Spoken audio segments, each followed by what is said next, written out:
don't know how to start. I don't know how we want to start this. I don't want to go back to what you were talking about last week because there's questions in here about that that I've got. So what I want to do, maybe I'll ask some of these questions first because this segment has been added in, panel, for Mike to answer questions that have been coming in that you guys have been asking that we have not had the time to get Mike to answer these questions, and people have requested that we have another show that just has Mike answering questions on the things that he's given us and the things that we haven't had time to get answers on. So with that being said, let me see if the panel wants. Mike? This is your show, Mike. How you want to do this? You want to let the panel ask questions, or you want these questions that we have from outside? Because it's going to take some time. Your answers. Matter of fact, I'm going to turn this over to you, Mike. Well, I don't really have a preference. I have not seen the questions that have come to you through chat and social media, so I don't have a way to prioritize them. Are there some common themes that have come up in these questions, or are they? They're all basically on. I don't know. Some of them are questions from last week. Some of them are from before. Matter of fact, I'll just start. I'll go ahead and just give you some of these questions that came in and who sent them in. This is Aaron. Aaron, if you're out there, thank you for your questions and your participation. And we welcome you. We thank you for being a part of Let Your Voice Be Heard Talk Radio. Aaron from Fort Myers, Florida. Okay. He said, what is the greatest leadership challenge organizations face today? Probably the greatest challenge is finding people who are willing to pay the price to really be excellent leaders in upper, middle, and top level positions. Mm-hmm. Because it is an exhausting task. The role of leadership has expanded so much in the last 30 or 40 years. The constituencies that you have to deal with, the regulatory environment that you have to live within, the polarization that feeds into the attitudes that you are subjected to from critics, from upset customers, the whole world of litigation against companies. There are so many things going on now that leadership is a demanding task. And what we're finding is that many, many people would like to have the financial rewards of higher leadership positions, but they don't want the headaches, the time it takes, the imposition on their family that they have to make in order to fulfill the duties. And so that succession, where do we find our next generation of leaders, is one of the biggest problems.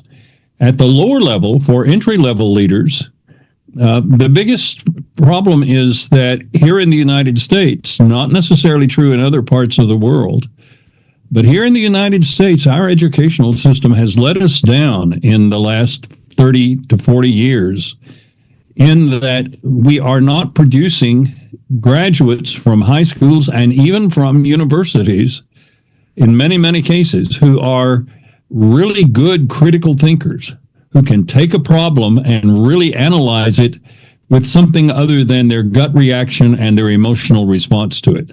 How to reason through evidence and weigh evidence and determine how that should factor into decisions you make. And I never dreamed when I began this my business 26 years ago that people would be hiring me to teach young executives how to think critically. But that is part of the world that we function in as executive coaches right now, is helping people who are new in management develop their potential to go to the top, because they are going to have to think critically in order for companies to entrust them with large-scale responsibilities. Wow. Thank you for that. I hope that answered your question, Aaron, because I definitely got an answer for that. I'm asking questions here, but I see Karen's hand is up. She's anxious. I gotta let you go, man. Come on. Let your voice be heard. You gotta unmute so we can hear you. Okay. I was waiting to get my question in before you started with everybody else's question, because then my question might have been somebody else's question and it's my question. Okay, so yes, Mike, I've been listening to all of your shows, and I know you've been in the military, you dealt with the church, the C-suite, and all of those things. And I have so many great, awesome takeaways that I and others can implement into their leadership role, which I want to thank you for. But my question for you is, of all the leadership principles and techniques that you have taught, which one has had the greatest influence on your own success as a leader? Not everybody else's, your own success. Wow. I think it was the influence of mentors early on who instilled in me, without ever using the word, the importance of being a lifelong learner. Because the name of the game in leadership, executive leadership especially today, is the learning curve never stops. It gets steeper and steeper and steeper. And I remember when I was 26 or 27 years old, I was working as an associate minister for a large church. I had a real good friend who was a minister for another church nearby. People loved him. He was with that church at that point 22, 23 years, would eventually serve them for nearly 35. But everybody loved him, but they hated his sermons. They said he is so dull. He is so difficult to listen to. And I couldn't figure it out, because he was a life of the party kind of guy, a fun person to be around. We ran youth camps together, and I loved doing a camp with him in the summers. He was so much fun. But the first time he came into my office then, after we had known each other for a couple of years, he walked in and he looked at my library, which then only had probably 400 or 500 books in it. Today it has 3,000. But he looked at those 400 or 500 books and he just stopped and said, "I cannot believe that you have spent this much money at your age on books. I could not wait to get out of college so I would never have to read another one." And suddenly I understood why Jack was a dull boy. He had not read anything that had stretched him in a long time. So I am a firm believer that we need to read widely, wisely, and well. We need to read widely outside of our own discipline, because we're going to run into ideas outside our discipline that cross-feed into our discipline and give us perspectives that we would have not had otherwise. People, are always asking me, where do all these different perspectives you have come from? It usually comes from experiences elsewhere that have nothing to do with what I'm being asked to talk on at the moment, but it cross-fertilizes into the challenge that the present conversation faces. So read widely, read wisely. I had a graduate professor whose office was next door to mine. I was a teaching fellow in their program. And he would walk into my office and open up my book, my briefcase, and start pulling books out of it that I had checked out of the library. And he would say, "How far are you into this book?" "Well, 50 pages. Have you read anything that really shook you up?" "No." Have you read anything that you had to read 3 or 4 times to be sure you understood it?" "No." "Have you read anything that's forced you to rethink your whole approach to life?" "No." And he would slam the book shut, put it under his arm. I'd say, "What you doing with my book?" He said, "I'm going to take it back to the library and check it in for you." I said, well, why? And he'd say, there are 1 million books in that library. You can't read all of them in your lifetime, and you've just wasted a week of your time on a book that did not stretch you or change you in any way whatsoever. Okay. And so that was one part of it, be reading that challenges you. But then the other part was read authors who are really good, learn what good writing is. And that's one of the things that's really missing today in the education of young executives. They have never been in situations where they were immersed in the way that good writers write. And so they are not particularly effective at writing themselves. So read widely, wisely, and well. Read things that will stretch your thinking, are properly chosen because they will help you grow, and things that are from people who can teach you how to read well. That's probably been the most important lesson for me in terms of my own personal leadership and effectiveness in all aspects of my life. Wow. You're muted. You're muted, Karen.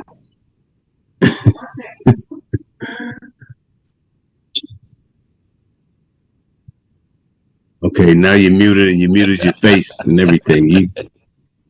You are you're a regular panel member here. Okay, this is my last question. Wow. I promise this is my last question. I promise. Last week, or when the last time you was on the show, you gave an author in a book, and I couldn't find it for the life of me, and I wanted this book. It was the how and the why, and it was the author was that you said that everyone needs to read this book, and I can't remember it.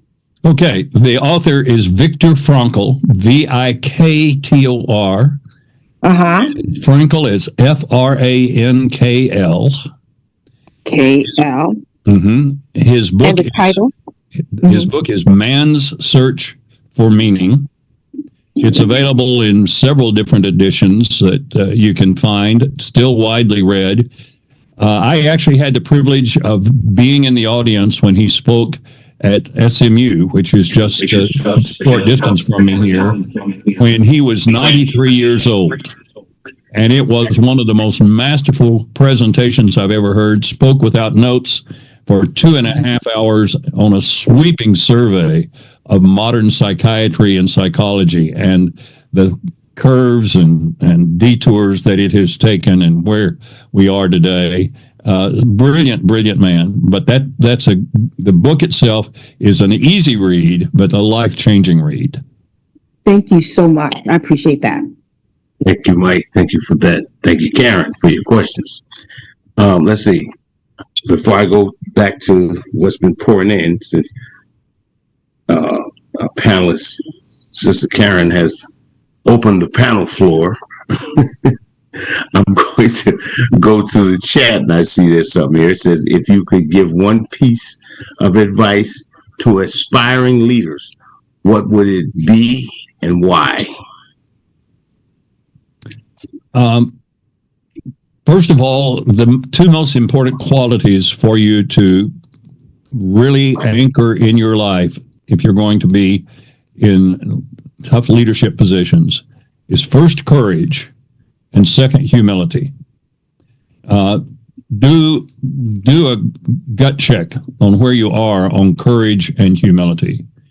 The worst decisions I've ever made as a leader was recommending someone as a successor whose courage I questioned, and it turned out that I should have been more skeptical and questioned stronger, because they wrecked something I had spent quite a bit of my time in life getting up and going, because when the tough going arrived, they did not have the courage to take the tough stand that was called for. The humility, because you've got to always be learning. Coming back to that, be a lifelong learner. You've got to be able to do that. So that's what I first start with. Myself, in my character, have I really developed the courage and the humility that will serve me well in leadership going forward? The second thing that I would say goes back to something that I addressed in one of our very first conversations. And it is the advice that was given me by the man who was the longest mentor in my life, not a formal mentoring relationship. He just took me under wing when I was 28, and until his death just a few years ago, he continued to be a voice that I enjoyed hearing, because there was always a lot of wisdom in what he had to say. But the thing that he said to me dozens and dozens of times, and now I say over and over to my own clients, we all have a flat side on our wheel somewhere. There are things we are good at, and there are things we are not good at. Many people, when they realize they're not good at something, they start spending their time trying to round out that side of their wheel.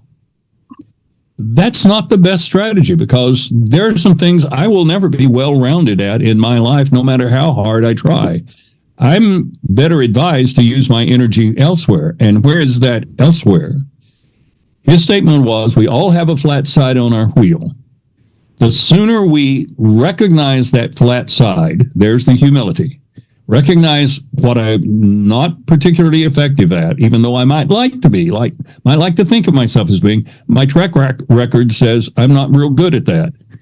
The sooner we recognize the flat side of our wheel and build people and systems around us to compensate for it, the sooner we will be successful, and the more successful we will be.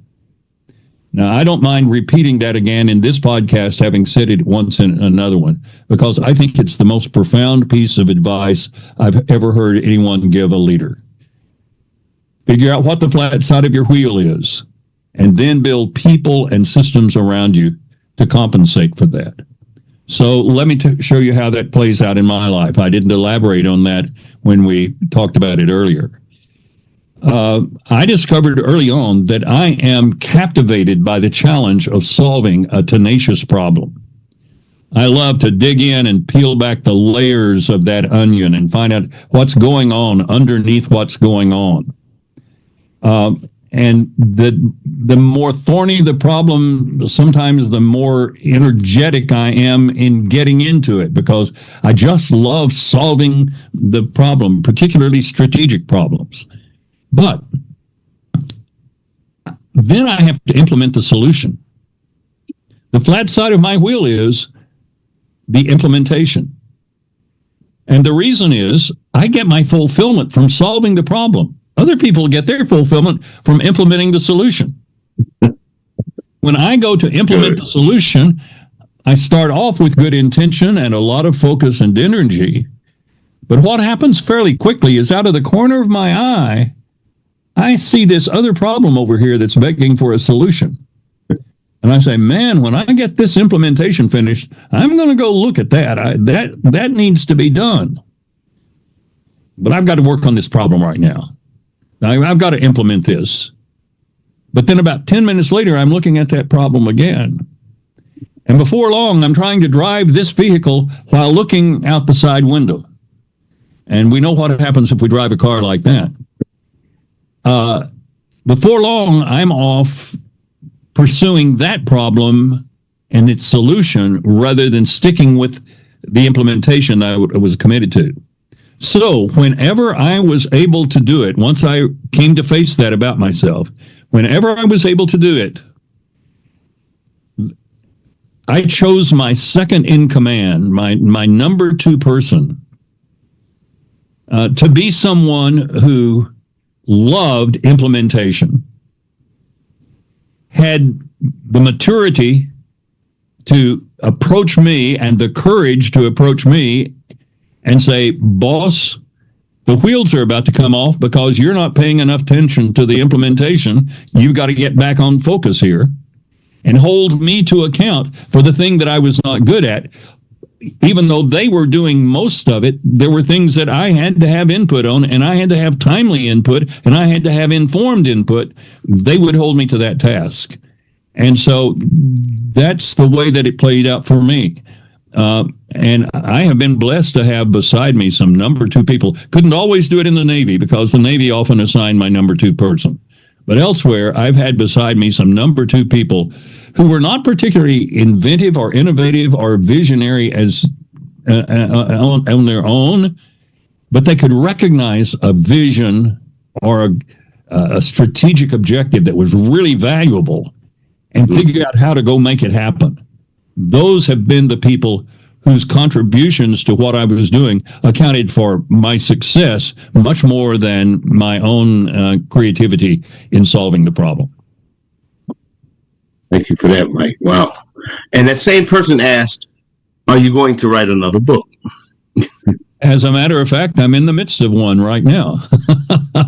I don't know when it will see the light of day, but Okay. I'm working with the idea that what we have to do to build strong organizations that have the agility, speed, and innovation to stand up to the change that's coming at us at breakneck speed now, especially with the added impetus that AI is developing. They have to be organizations that are totally congruent. That is, their values are congruent. The way that they relate to one another personally within the organization has to be congruent. That congruence is, and this is a term that I'm trademarking, a congruence. Talking about a congruence accelerator. Our problem is our organizations tend to be trying to go in too many different directions, led by too many different parties who have a strong voice or a strong opinion, instead of being aligned like a laser and being focused. The more congruent we can be, the faster we can be, the more adaptive we can be, the more innovative we will prove to be. And so I've coined this term, the congruence accelerator. Congruence accelerates the speed at which we can get done the things that the world is throwing at us today. So that's the next book that's in the works, and I've got maybe 20% of it finished, and a lot of it still bouncing around up here. I'm sure it's going to be awesome. We wait for it. Now, here's another question here. Says, which I probably could answer this for you. Says, are you happy with the career you ended up in? I probably could answer that one. I assume that I am. I have. One of the ways that my life has been blessed is that I've never had a job that I didn't really enjoy. And this work that I'm doing right now with leaders across the profit and nonprofit spectrum, from entry-level leaders to C-suite and board member executives, it just punches so many of my buttons that I wake up every day and say, "Hey, how could I have fallen into this? This is a lot of fun." I was going to answer the same way, Mike. I was verbatim. I was going to say the same thing for you. Thank you for that, Mike. Rita says, I've only joined a couple of shows, but I have gained insight on being a leader. I have to thank you for sharing your experience. I would see and to hear your inspirational messages on a weekly basis. Wow. Well, thank you, Rita. Yeah. Thank you for that. Now, if you guys have questions, you guys just raise your hand. I'll get to you. Yeah, we'll get to some more of these questions here that came in, Mike. Pamela Dyson from Long Island, New York. She says, how do you lead confidently during times of so much uncertainty? One of the things that I did not mention in the question about what does it take to be a leader today is that a capability that we need to develop early on, especially if we have aspirations or ambitions to ever go to top leadership in a business or a corporation of any significant size, one of the abilities we have to develop is the confidence to make decisions when there's a lot of ambiguity in the details. What happens as we move up the leadership ladder in corporate America, or in government, or in the military, or any enterprise for that matter, large organizations? When we start at the bottom, most of the decisions we have to make are rather near-term in focus. They are 30 days, 3 months out, maybe a year for budgeting purposes. But we're dealing with time frames that are somewhat constrained, and therefore we've got a lot of current data that informs our decisions. And so if we make a decision and someone challenges it, it's easy for us to defend ourselves by citing the data that we used. But as we move up the corporate ladder, the time horizon for our decisions starts getting longer and longer and longer.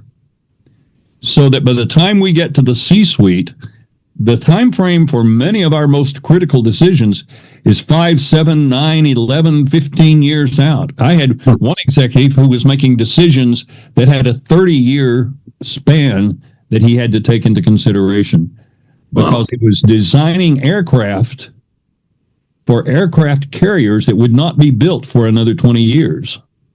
Wow. Had to think about where naval aviation would be and where naval architecture for carriers would be in 20 years, and then be sure that the aircraft and the ship frame were going to be able to function together. Now, think of how much ambiguity is in that decision making.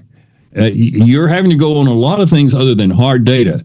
Well, that begins to happen just short of the C-suite tier, but it's big time in the C-suite tier. And there are a lot of people who are capable and confident and competent at making decisions as long as they have the data, but they become intimidated when they have to start making decisions where there's a lot of ambiguity, and they can no longer defend it with the data. They have to defend it with their own instincts, and why they trust those instincts, and why others should trust the instincts that they're speaking from. So the question about how you deal confidently with there's so much uncertainty is you start preparing for it early on, because you have to be prepared for the fact that the higher you rise, the longer the time horizon for your decisions, the greater the ambiguity, and therefore the more uncertainty that's going to be in them. But the other thing is, going back to one of our earlier episodes, the way you deal with uncertainty is to be crystal clear on your core values. And what I mean by core values, those values that are not going to change no matter what. We may change product lines, we may change industries, we may change the nature of our structure. We may shift, as one of my clients has done recently, from a nonprofit to a for-profit status. But no matter what our configuration, I'm going to be true to these values, and I'm going to build an organization that has its own clear sense of appropriate values, core values that we hold to just as determinedly. Now, with those values, when the uncertainty comes along, I've got to make a decision within that uncertainty, and I don't have necessarily a clear vision as to what I should do. I don't have trend lines that I can count on that tell me what I ought to do, but I do have those values. And if I've done what I talked about earlier of being widely read and with a lot of understanding of the bigger picture of what's happening in the world around me, within that bigger picture and within the parameters of those values, I can make good decisions that will probably turn out okay. They may not be the absolutely best decision I could have made had I had more information or more details, but they will be good decisions. They won't be decisions that are going to take us down. Now, some place that we've been dealing with this now for some time is in military field operations.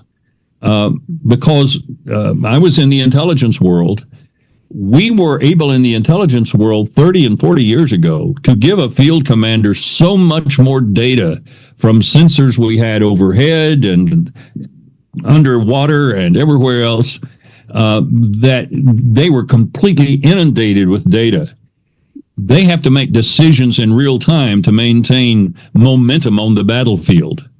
And leaders on the field were beginning to be overwhelmed by the amount of data they had. This really happened for the first time in the Kuwait-Iraq war. And what we finally came up with was what is sometimes called a 70% formula. Sometimes you'll hear it used as an 80% formula. And the basic rule of thumb was if you looked at, let's take 70% of what you think would probably be the most relevant intelligence, and you've done about 70% of the analysis of that you think that you should do, and you've got a 70% confidence that the course of action that you've been thinking about is the course to take, act. Because you're not likely to do something that is completely wrong, but acting is more important in maintaining momentum on the battlefield than getting all the data right. Well, that rule of thumb is now being increasingly used in the corporate world.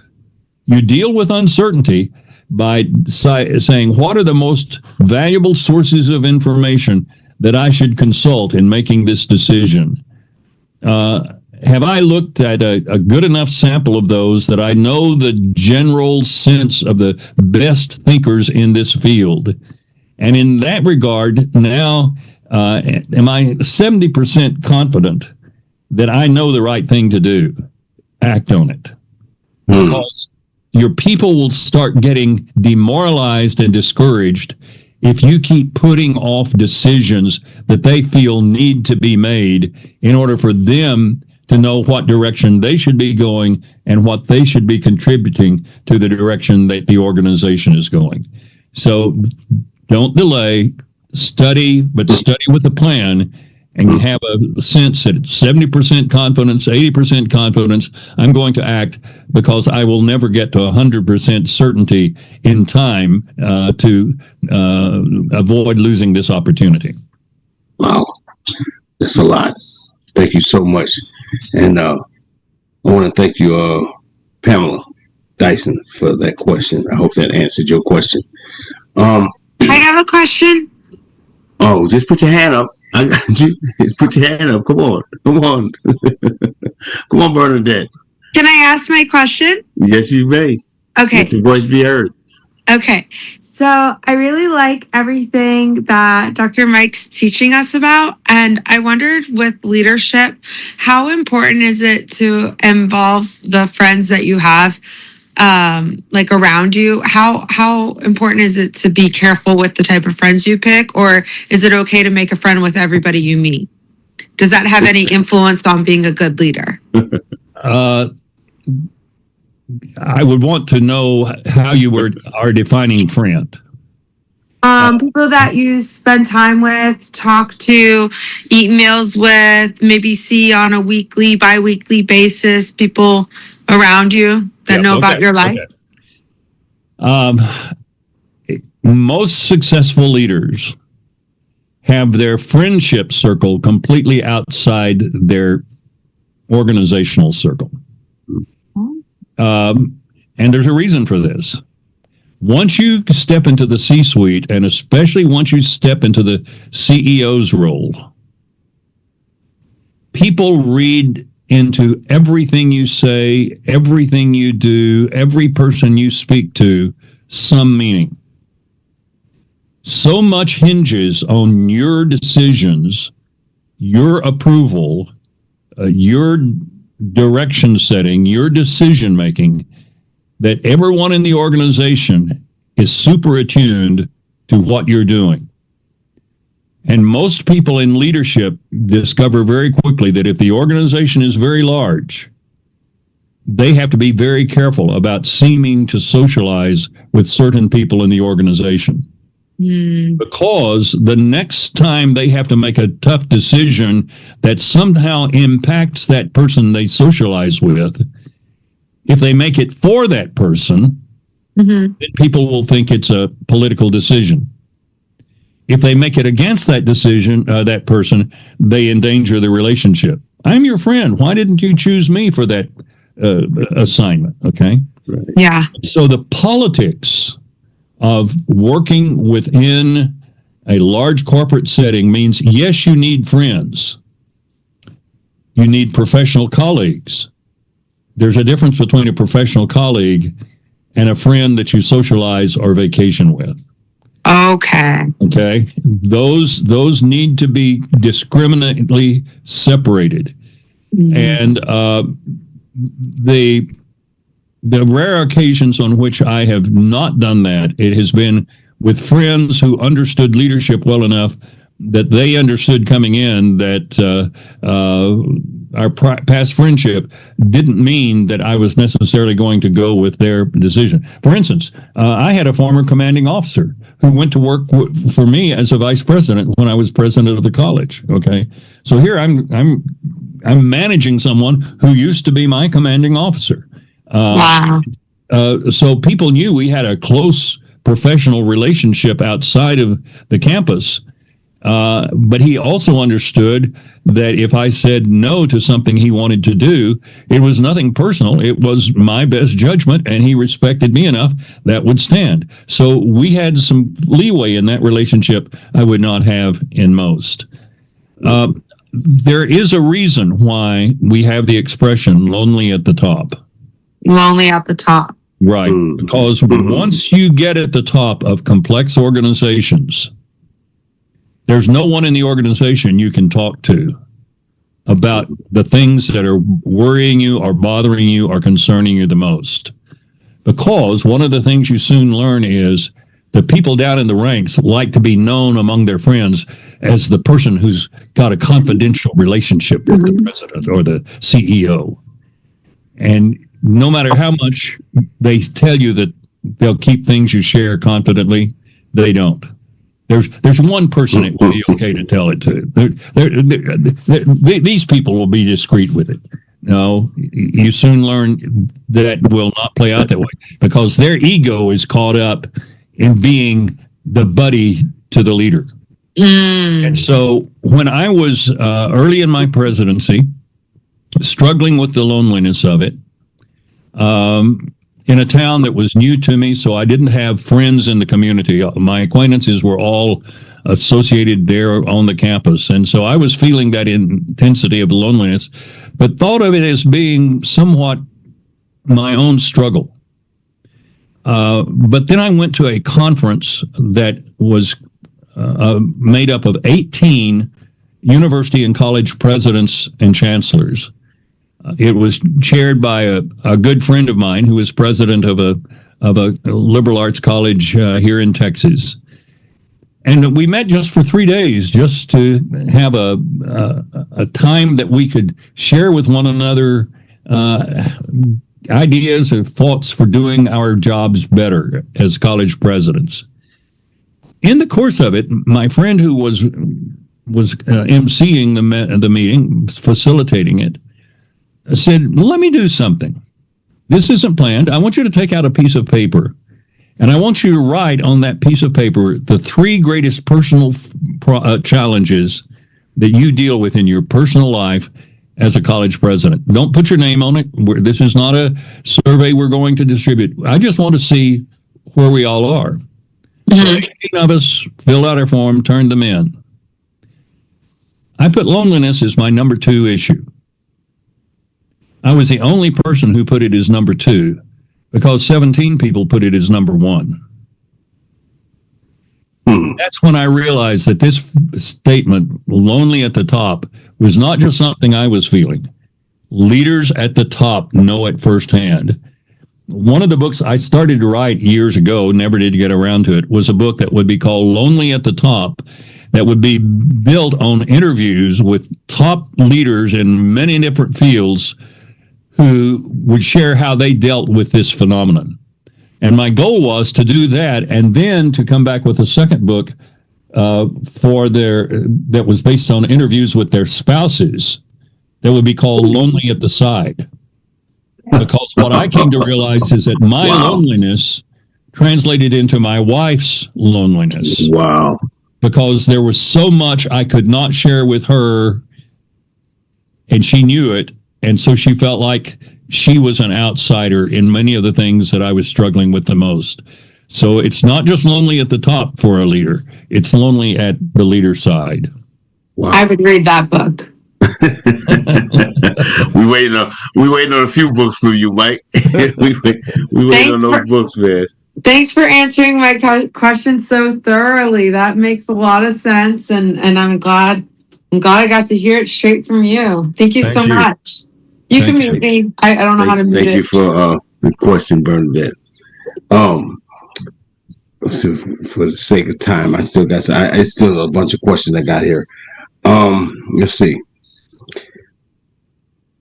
We have Steve Foden from Fort Lauderdale, Florida. Mm-hmm. He says, I've heard you speak about company values before vision. So how do you create and communicate a compelling vision that inspires others? There are a variety of ways that you can do it. First of all, you have to decide which type of vision you're going to build your branding and your communication around. The two type of visions are what I call aspirational visions. This is what we want to do out in the distant future. It is John F. Kennedy saying, within this decade, we will send a man to the moon and bring him back safely to Earth. Okay. At the time he said that, almost 90% of the technology we had to have to do it had not been invented. But that vision was so captivating to the American public in 1960-61 that in 10 years we did send men to the moon and bring them back safely to Earth. We invented what had to be done to make it happen. And it was one of the greatest moments in human history to see that first step on the moon. So that's one kind of vision. This is what we aspire to do. Other visions are a vision of what we want to be known for, what kind of company we want to be known for. And those are two different kinds of visions, but they're both equally motivational if they're couched in the right way. And the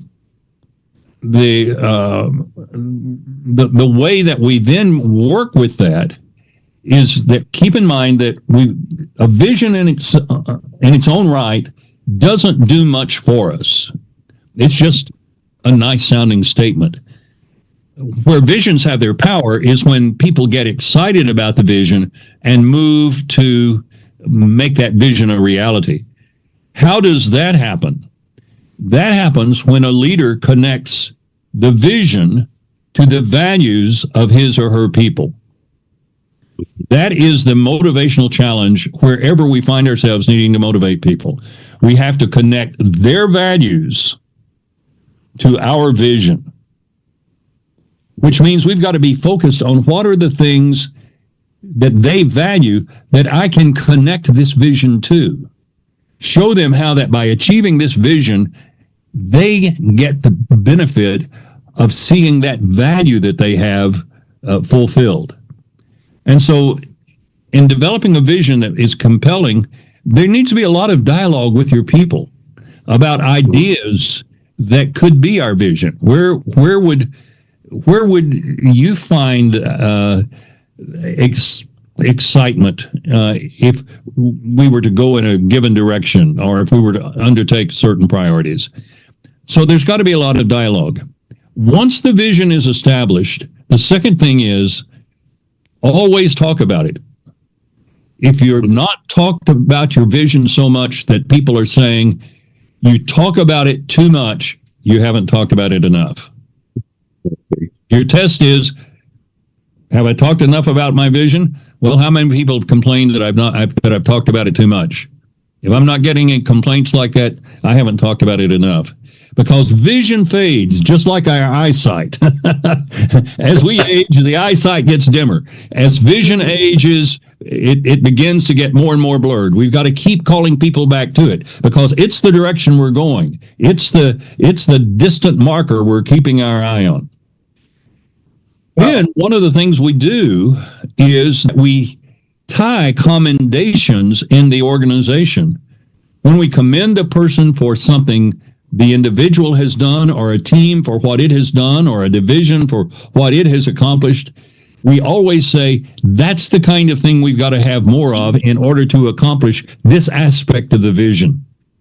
And so we keep the vision alive, and we tell lots of stories about people in our organization that have caught the vision and the things they have done to advance the vision. We use storytelling in order to keep the vision before our people. Those are just some of the things that we do to help that vision live on beyond the initial announcement of it. Thank you so much, Steve Folan. We thank you for that question and hope that you got your answer. There's so many questions here, man. I'm looking at the time, but I'm going to pick what I like. There's one in there I want to ask, but I said, I know that. Let me ask it anyway. It said, what book has most influenced your leadership philosophy?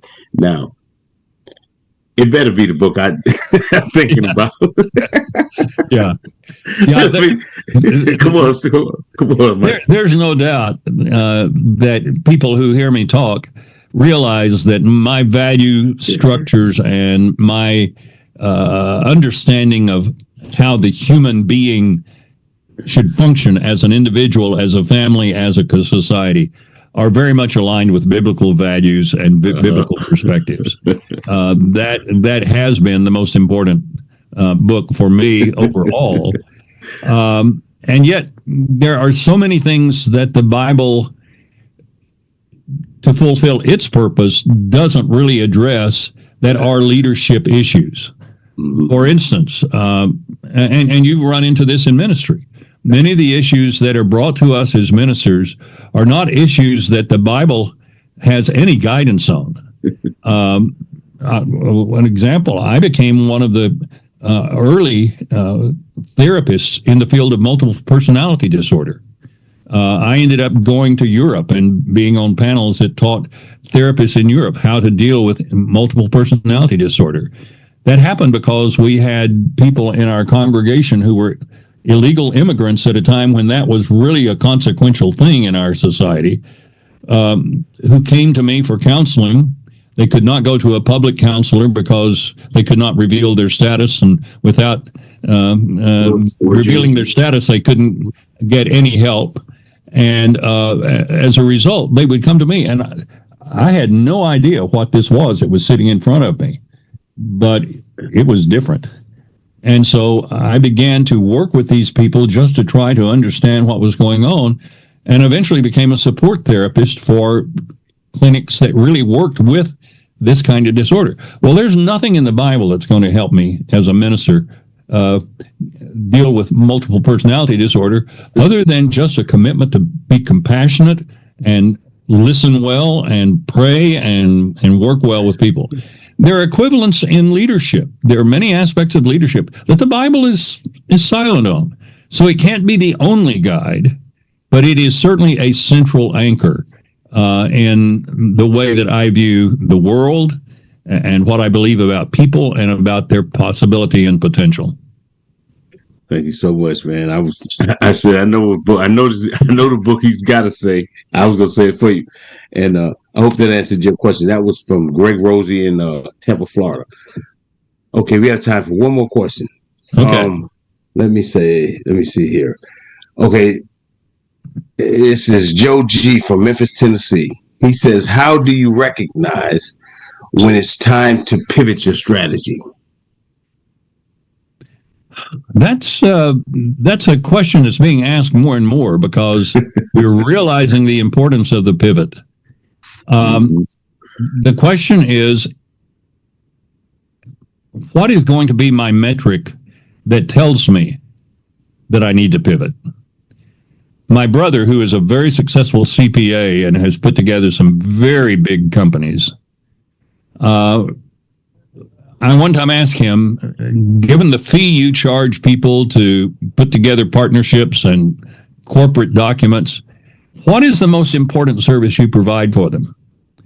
And he said, well, I don't know, but I can tell you what I get comments about more often years later than anything else.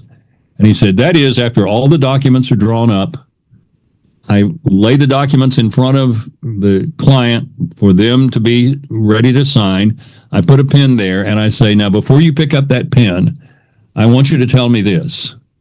How will you know that this is not working out? And how will you then react? What will you do when it doesn't work? And he said, if they can't answer those two questions, they're not ready to sign that document. Well, that's a good question for any of us. How will I know that my strategy is not working? And what options will I have, in my pocket that I can pull out as an alternative way to go at things? And so you've got to pay attention to the results.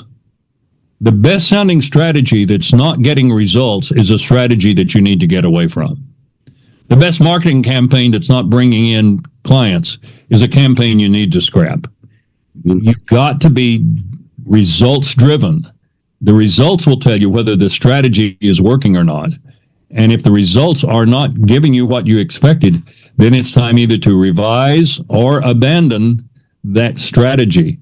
And I know of no other way to answer that question other than occasionally you deal with people who just have such a strong gut. They've got so much experience. They've got such a strong sixth sense that they can sometimes instinctively know it's time to change, but they can't put words to it. But their success tells you you should listen when they say, my gut tells me we've run the course on this approach, on this strategy. What about Mike? And this is just me talking now. Yeah. What about off of what I know because I'm off, because the vision is off? Yes. I'm offline with my vision. Yes. That's a vital question for us to ask. Was the vision correct to begin with? Is that why I'm not aligned with it? Because my values, my instincts, my experience are moving me in a different direction. Does the vision need to be revised or replaced? Or what is it that is alluring me away from it? What are the values that are being served by something else that the vision is not satisfying? And why are those things so valuable to me that they would cause me to drift away from the vision that is so central to what I set out to do?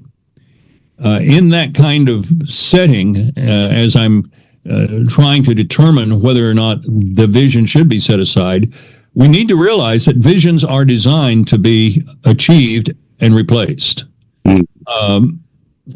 Microsoft's original vision was a computer on every desktop.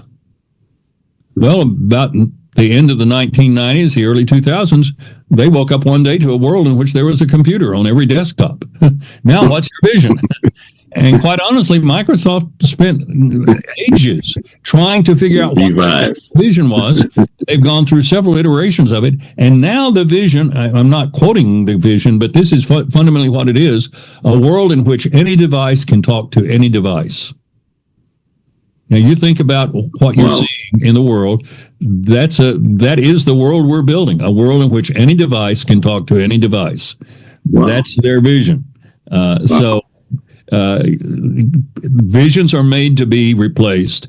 Sometimes they run their course for reasons other than the fact we fulfilled them. They just became outdated or outmoded because the realities of the culture and the environment that we're operating in changed so much that they no longer were the vision we needed. Wow. Thank you so much, Mike. Mike, we love you, man. Man, listen, there's so many more questions here. We might have to do this again because I really enjoyed this. I got a lot out of this stuff, and there's maybe 30 more questions I'm looking at here. We may have to do this again. We love you here, Mike, and on Let Your Voice Be Heard Talk Radio. You are probably more than likely one of our favorite guests. We want to see you back again, man. My panel, I love you guys, man. You guys keep coming, man. You keep getting this valuable information, man. We have awesome people on Let Your Voice Be Heard. So you guys keep coming.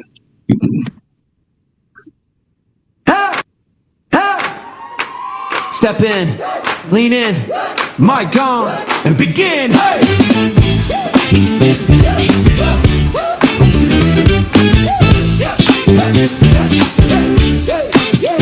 Been quiet too long, chewed up tongue.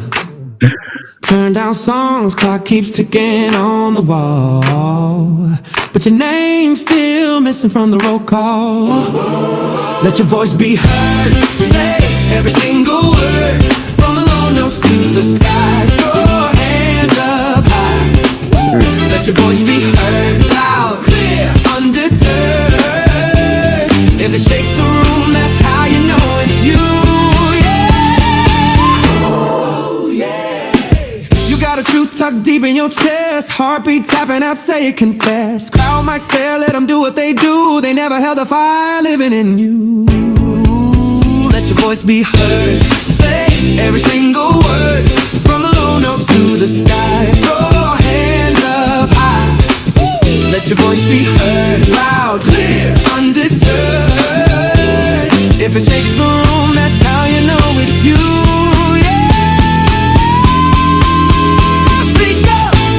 Name your dream out loud. Stand up, you're the leader of this crowd. One spark, one shout. Watch the silence melt. That power in your mouth is the truest thing you felt. Let your voice be heard. Say every single word. From the low notes to the sky. Throw your hands up high. Let your voice be heard. Loud, clear, undeterred. If it shakes the room, that's how you know it's you. Yeah, that's you. That's you. Step in, lean in, mic off. Never again.